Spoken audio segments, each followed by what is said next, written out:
నమస్తే, నేను మీ ఎంవి నాయుడు. ఈరోజు విజయనగరం ప్రధాన సభ చూద్దాం. పార్వతీపురంలో ప్రధాన సభ చూస్తే చక్కగా చదివేసుకుంటున్నారు. పట్టణాల్లో విస్తరిస్తున్న రీడింగ్ రూమ్ సంస్కృతి. పోటీ పరీక్షలు సాధన చేయాలంటే ప్రశాంత వాతావరణం ఉండాలి. కావలసిన సమాచారం కళ్ళ ముందే ఉండాలి.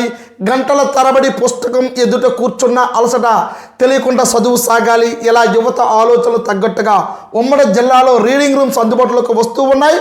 ఒకప్పుడు పల్లి ప్రాంతాల నుంచి వచ్చిన యువత పట్టణాల్లో గదులు అద్దెకు తీసుకుని ఇద్దరు ముగ్గురు సర్దుబాటు చేసుకుంటూ ఇబ్బంది పడుతూ చదువుకునేవారు. ప్రస్తుతం రీడింగ్ రూములు సంస్కృతి వచ్చింది. పోటీ పరీక్షల నేపథ్యంలో ఇటీవల కాలంలో ఇవి విస్తరిస్తూ వస్తున్నాయి. జిల్లా కేంద్రాలతో పాటు పట్టణాల్లోనూ పదుల సంఖ్యలో ఇవి ఏర్పాటు అవుతూ ఉన్నాయి. ప్రస్తుతం ఒక విజయనగరంలోనే సుమారు 20,000 మంది దాకా పోటీ పరీక్షల అభ్యర్థులు వీటిలో సాధన చేస్తూ ఉన్నారు. అభ్యర్థులకు ప్రత్యేక క్యాబిన్, పుస్తకాలు పెట్టుకునే అరలు, ఛార్జింగ్ పాయింట్, శుద్ధి చేసిన నీరు నిర్వాహకులు అందుబాటులో ఉంచుతూ ఉన్నారు. ఏసీ, అంతర్జాల సౌకర్యాలు కల్పిస్తూ ఉన్నారు. కొన్నింటిలో సీసీ కెమెరాలు సైతం ఏర్పాటు చేశారు. దీంతో యువతులు వీటిలో చదువుకునేందుకు ఆసక్తి చూపుతూ ఉన్నారు. ఉదయం 6 గంటల నుంచి రాత్రి 11 గంటల వరకు సింహభాగం ప్రిపరేషన్ ఇక్కడే సాగుతూ ఉందన్నట్టుగా చూస్తూ ఉన్నాం. అయితే పార్వతీపురం పట్టణానికి చెందిన ఓ వ్యక్తి సీఏ చేశారు. కరోనా సమయంలో చదువుకునేందుకు ప్రశాంత వాతావరణం లేక ఇబ్బంది పడ్డారు. ఉన్నత చదువులు, ఉద్యోగ సాధన చేసేవాళ్ళు తనలాంటి పరిస్థితి ఎదుర్కొనకుండా స్థానికంగా తక్కువ అదితో రీడింగ్ రూమ్స్ అందుబాటులోకి తెచ్చారు. ఇక్కడ జీడీ ఉద్యోగానికి సిద్ధమవుతూ ఉన్న ప్రిపరేషన్ కోసం రీడింగ్ రూమ్కు వచ్చాయి. ఇక్కడంతా చదువుతున్న వాతావరణం కనిపిస్తూ ఉంది. ఏకాగ్రత పెరుగుతూ ఉంది. అంతా పోటీ పరీక్షకు సిద్ధమవుతున్న వాళ్ళమే కావడంతో సందేహాలు చర్చించుకుంటున్నామంటూ పోటీతత్వం పెరుగుతూ ఉందన్నట్టుగా టెక్కల ఇక్కడ అభ్యర్థిని శ్వేత చెప్తూ ఉన్నారు. అలాగే 2 నెలలుగా రీడింగ్ రూమ్లో రైల్వే గ్రూప్ డి పరీక్షల కోసం చదువుతూ ఉన్న పక్కవారిని చూసి చదవాలన్న ఆసక్తి మరింత పెరుగుతూ ఉంది. సాధించగలన్న ఆత్మవిశ్వాసం పెరుగుతూ ఉందంటూ అనకాపల్లిలో ఇక్కడ కుమార్ చెప్తూ ఉన్నారు. రీడింగ్ రూమ్లో పోటీ పరీక్షలు సాధన చేస్తున్న అభ్యర్థులు కూడా మనం చూస్తూ ఉన్నాం. అయితే పోటీ పరీక్షకు సాధన చేయాలంటే ఖచ్చితంగా విద్యార్థులకైతే మొత్తం ప్రశాంతమైన వాతావరణం అయితే ఇది ఉండాలి. అలాగే కూర్చోడానికి ఎక్కువ సమయం కూర్చునేట అలసట లేకుండా ఉండాలి.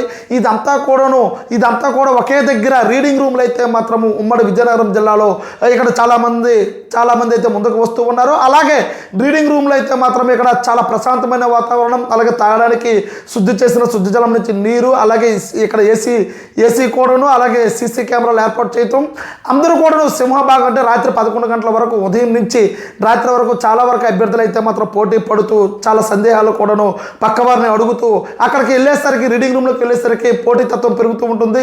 అలాగే చాలా వరకు అయితే మాత్రం సంతోషకరంగా ఉంది. ఒకప్పుడైతే మాత్రము అద్దె రూముల్లో ఉంటూ అద్దెలు కట్టుకోలేక 2-3 షేర్ చేసుకుంటూ తినలేక అలా వంట వండుకోవడానికి కూడా సమయం లేక చాలా వరకు అయితే ఇబ్బంది పడేవారు. అయితే ఇలాంటి వాటికి చాలామంది అయితే మాత్రం ఇప్పుడు రీడింగ్ రూమ్లో ఎంచుకుంటున్నారు. ఇలా చాలామంది ముందుకు రావడంతో చాలామంది విద్యార్థులు కూడాను ఊతనిస్తూ ఉన్నారు. కాబట్టి ఖచ్చితంగా ఉన్నత ఉద్యోగం సంపాదించాలనే సరే ప్రశాంతమైన వాతావరణం ఉండాలి. చాలా ఎక్కువ సమయం అయితే మాత్రము రీడింగ్ రూమ్లో అక్కడ ఎక్కువసేపు స్పెండ్ చేసి ఇక చదువు, ఎందుకంటే కలలు కొంటూ ఉంటాం.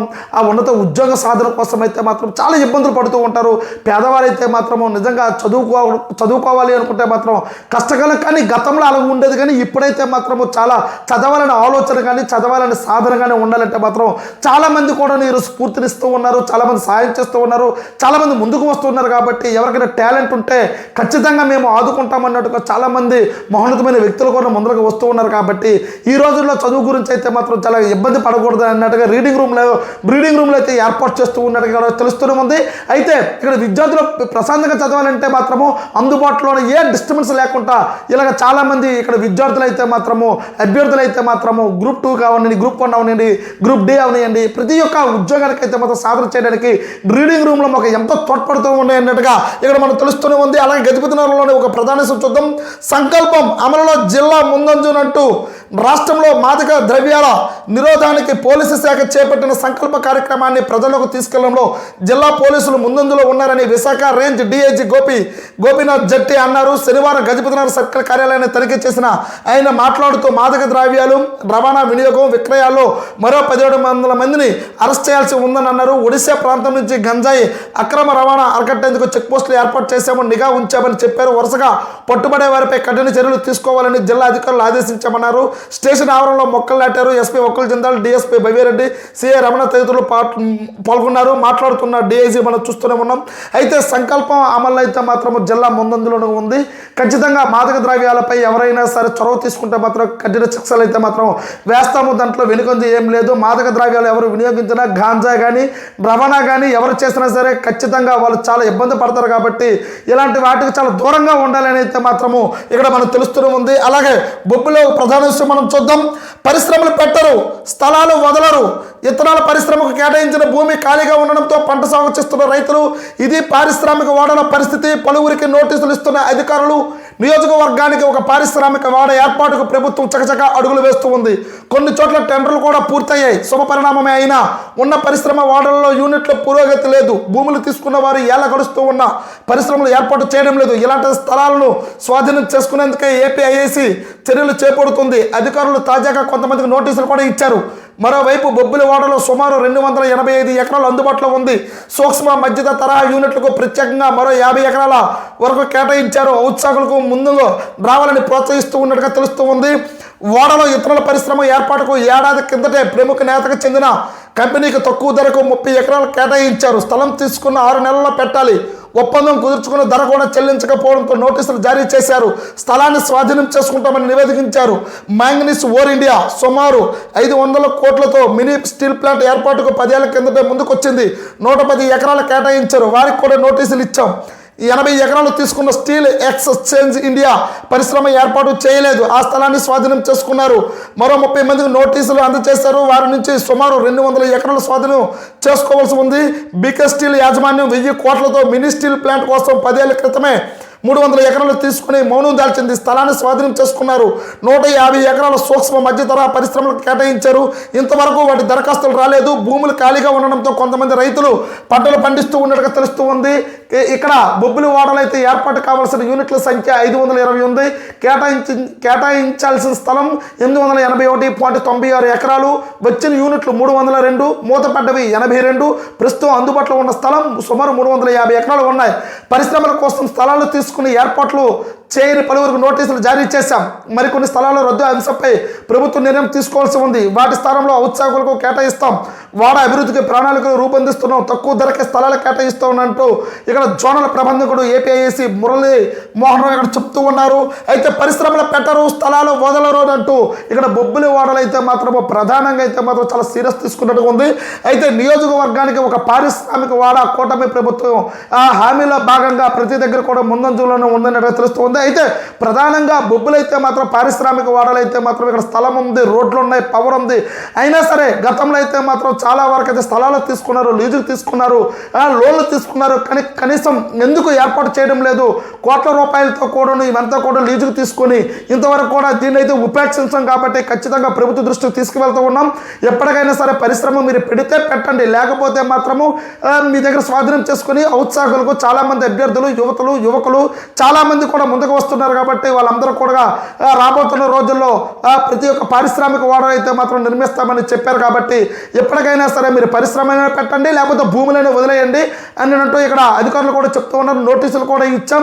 గతంలో అయితే మాత్రం ఉపేక్షించేది, గతంలాగా తూతూ మంత్రంగా చేస్తామంటే లేదు. ఖచ్చితంగా వీటికైతే కూటమి ప్రభుత్వం చాలా సీరియస్గా తీసుకుంది. కాబట్టి మీరు ఇప్పటికైనా సరే అధికారులు అక్కడ ఇచ్చిన అధికారులు కూడా అప్రమత్తమయ్యి ఎవరైతే పనిచేస్తూ ఉన్నారో, ఎంత మూతపడ్డాయి, ఎందుకు మూతపడ్డాయి, ఎవరైతే కొత్తగా వస్తున్న వారికి కావాల్సిన వాళ్ళందరికీ కూడా అందుబాటులో ఉండవలసిన పరిశ్రమలకైతే మాత్రం ఏర్పాటు చేస్తున్నాం. కాబట్టి మీరు ఉంటే ఏర్పాటు చేయండి, లేకపోతే వదిలేయండి. అంతేకాని దీన్ని తూతూ మంత్రంగా చేస్తే మాత్రము ఉపేక్షించలేదు అన్నట్టుగా కొత్తగా వచ్చిన యువకులకు, ఔత్సాహకులకు, వ్యాపార అభివృద్ధికి ఎవరైనా ముందలుగా వస్తే మాత్రం మేమంతా కూడా సిద్ధంగానే ఉన్నామన్నట్టుగా అధికారులు ఇక్కడ చెప్తూ ఉన్నట్టుగా తెలుస్తూ ఉంది. అలాగే ఒక మహిళ యొక్క ఆవేదన మనం చూద్దాం. 33 ఎకరాలు ఎక్కడి నుంచి తెచ్చేదినట్టు ఇక్కడ రీసర్వేలో మహిళకు అవస్థలు అన్నట్టుగా చూస్తూ ఉన్నాం. ఈ చిత్రంలో మహిళ పేరు వారాది లక్ష్మి, జామి మండలం కిర్లా రెవెన్యూ గ్రామ రామభద్రపురం పంచాయతీ. ఈమెకు రెవెన్యూ రికార్డుల ప్రకారం ఎకరా భూమి ఉంది. గత ప్రభుత్వం నిర్వహించిన రీసర్వేలో ఆమె పేరిట 33.96 ఎకరాలు ఉన్నట్లుగా నమోదైంది. ఆ రోజు నుంచి కలెక్టర్, మండల తహసీల్దార్, గ్రామ సచివాలయానికి కాళ్ళు ఎరగలని తిరుగుతూ ఉన్న సమస్య పరిష్కారం కాలేదు. ఈ పేద కుటుంబానికి ప్రభుత్వ పరంగా రావాల్సిన తల్లికి వందనం, ఇతర సంక్షేమ కార్యక్రమాలు అందకపోవడంతో ఇబ్బంది పడుతూ ఉన్నారు. విషయాన్ని జామి తహసీల్దార్ కృష్ణరాజు వద్ద ప్రస్తావించగా రీసర్వేలో ఆధార్ కార్డు అనుసంధానం వల్ల ఇలా జరిగిందని అన్నట్టుగా ఇక్కడ తెలుస్తూనే ఉంది. అయితే ఇక్కడ మనం చెప్తూ ఉన్నాం, గత ప్రభుత్వంలో రీసర్వేలు అయితే మాత్రం ఆధార్ కార్డు సీలింగ్ జరగడంతో పాటు ఈమెకి 33 ఎకరాలు ఈమెకి 1Bలో వస్తూ ఉంది. మాకు దీనివల్ల ప్రభుత్వం నుంచి రావాల్సిన పథకాలు మాకు ఏమీ రావడం లేదు కాబట్టి నాకున్న భూమి చాలా అసలు తక్కువ, అలాంటిది ఎకరా భూమి మాత్రమే ఉంది, కానీ ఇక్కడ మాత్రం 33 ఎకరాలు చూపిస్తూ ఉంది. దీనివల్ల మాకు రావాల్సిన పథకాల నుంచి ప్రతిదీ కూడా పోతూ ఉంది కాబట్టి తహసీల్ దగ్గర మొరపెట్టుకుపోయింది. అయితే దీనికి ఉన్నతాధికారులకు అయితే దృష్టికి తీసుకెళ్లి మీ సమస్యను పరిష్కరిస్తామన్నట్టుగా తెలుస్తూనే ఉంది. అలాగే విజయనగరంలో ఒక ప్రధాన విషయం చూద్దాం. ఉచిత ప్రయాణానికి రైట్ అన్నట్టు బస్సులను సిద్ధం చేస్తున్న అధికారులు. మహిళలకు ఉచిత బస్సు ప్రయాణం పథకం అమలుకు ప్రభుత్వం చర్యలు తీసుకుంటుంది. ఆగస్టు 15 నుంచి ప్రారంభించినట్లు ఇటీవల ముఖ్యమంత్రి చంద్రబాబు నాయుడు ప్రకటించారు. ఈ మేరకే వాహనాల సిబ్బందిని సిద్ధం చేస్తున్నట్లుగా 3 రోజుల కిందట విజయనగరం జిల్లా పర్యటనకు వచ్చిన ఆర్టీసీ ఎండీ ద్వారక తిరుమలరావు పేర్కొన్నారు. దీంతో ఆ దిశగా జిల్లా అధికారులు ఏర్పాటు చేస్తూ ఉన్నారు. మౌలిక సదుపాయాలు ఉమ్మడి జిల్లాలో విజయనగరం, జస్కోట, పార్వతీపురం, పాలకొండ, సాలూరు డిపోల్లో ఉన్నాయి.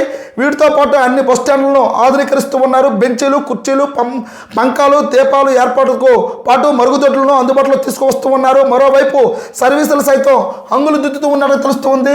ఒక్క బస్సులో ఎక్కువ మంది కూర్చునేలా ఏర్పాట్లు చేస్తూ ఉన్నారు. రద్దీని దృష్టిలో ఉంచుకొని సర్వీసుల సంఖ్యను సైతం పెంచనున్నారు. విజయనగరం జిల్లాలో ప్రస్తుతం 179 బస్సులు తిరుగుతూ ఉన్నాయి. ఇటీవల 11 కొత్త వాహనాలు వచ్చాయి. ఇవి కాకుండా మరో 20 అవసరమని ఉన్నతాధికారులు నివేదించారు. మన్యం జిల్లాలో కొత్తగా 40 వరకు బస్సులను ప్రాథమికంగా సిద్ధం చేస్తూ ఉన్నారు. ఇటీవల 9 రాగా వాటిని పల్లెవేలుగా తీర్చిదిద్దనున్నారు. ఇక్కడ మరో 30 అవసరం కానున్నాయి. ఉచిత ప్రయాణంపై నెలాఖరులుగా స్పష్టత రానుందని ఉన్నతాధికారుల ఆదేశాల మేరకు ఎప్పటికే ఏర్పాట్లు పూర్తి చేశామని 2 జిల్లాలో ప్రజా రవాణా అధికారులు వరలక్ష్మి, వెంకటేశ్వరరావు తెలిపారు. అదనపు సిబ్బంది కావాలని తెలియజేశామని తెలుస్తుంది. అయితే ఉచిత ప్రయాణానికి రైట్ అంటూ కూటమి ప్రభుత్వం అయితే మాత్రం మహిళలకైతే మాత్రం ఉచిత ప్రయాణము అనేది గతంలో హామీలు ఇచ్చింది అనే మాటకు నిలబడి ఇక్కడ కట్టుబడి ఉండడంతో దీనికి ముఖ్యమంత్రి చంద్రబాబు నాయుడు గారు ఎప్పుడైతే సిగ్నల్ ఇస్తున్నట్టుగా తెలుస్తుంది. దీంతో ఆగస్టు నుంచి 15 నుంచి తర్వాత ఉండవచ్చు అన్నట్టుగా సంకేతాలు కూడా వస్తూ ఉన్నట్టుగా అధికారులందరూ అప్రమత్తం అవుతున్నట్టుగా తెలుస్తుంది. ప్రధానంగా అయితే మాత్రం విజయనగరం జిల్లాలో ఆర్టీసీ ఎండీ ఉన్నతాధికారులు అందరూ కూడాను ప్రతి ఒక్క బస్ స్టాండ్ యొక్క డిపోల యొక్క పరిస్థితులు తెలుసుకున్నారు. వాటి యొక్క పంకాలే కానీ, అక్కడ కూర్చోడానికి కానీ కుర్చీలే కానీ, అక్కడ మరుగుదొడ్లు, నీటి సౌకర్యం అన్నింటి గురించి పూర్తిగా పర్యవేక్షించారు.